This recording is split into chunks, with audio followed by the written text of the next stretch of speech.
Shalom Bapak Ibu Saudara yang diberkati Tuhan. Salam sejahtera buat kita semua. Puji Tuhan, kesempatan ini saya ingin menyampaikan kabar baik, menyampaikan firman Tuhan, agar firman Tuhan itu menjadi kekuatan motivasi bagi kita.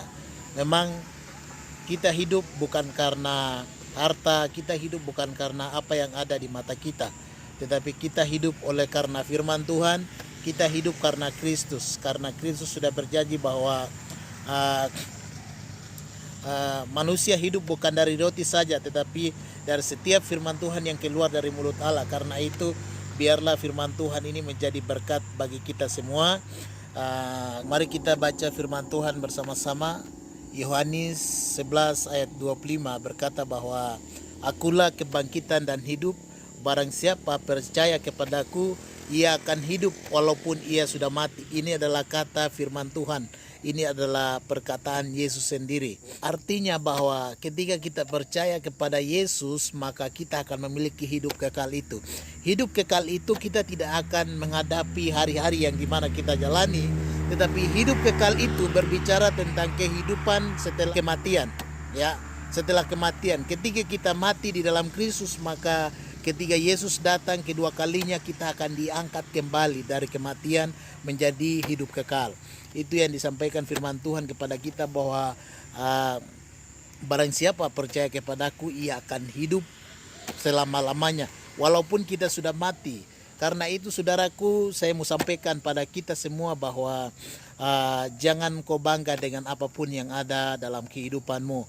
Kekayaan, harta, semua yang ada di dunia ini tidak jadi jaminan untuk kita masuk surga. Masuk ke surga tidak bisa dibeli dengan amal baik kita, perbuatan baik kita. Tetapi masuk ke surga adalah pengakuan iman kita bahwa kita percaya Yesus Kristus, menerima Tuhan sebagai Tuhan dan Juru Selamat, maka kita diselamatkan, maka kita akan diizinkan untuk masuk ke surga karena kita percaya yang punya surga adalah yang punya langit dan bumi. Yesus Kristus ada jaminan keselamatan.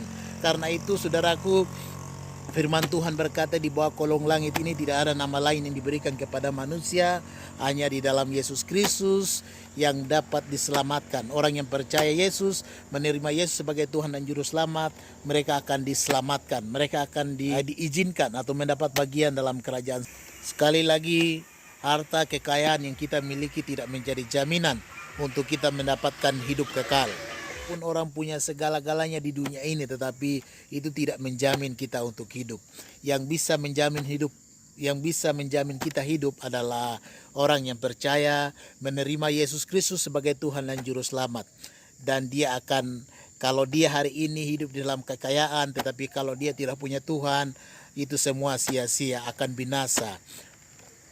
Kalau hari ini engkau miskin tapi tidak punya Tuhan, sama saja. Hari ini kau miskin, hidup dalam miskin lagi, baru tidak punya Tuhan. Aduh, itu menjadi pertanyaan. Karena itu walaupun engkau miskin, engkau kaya, harus punya Tuhan. Supaya ketika kita mati, ketika kita binasa, kita tetap diselamatkan oleh Yesus Kristus. Walaupun dalam perjalanan, dimanapun, ketika kita menghadapi situasi yang membahayakan nyawa kita, kalau memang itu Tuhan izinkan, maka saudara dengan saya akan diselamatkan. Kenapa? Karena kita sudah percaya yang punya surga. Karena kita sudah percaya dan kita sudah menerima Yesus sebagai Tuhan dan Juru Selamat. Karena keselamatan anugerah itu cuma-cuma Tuhan kasih.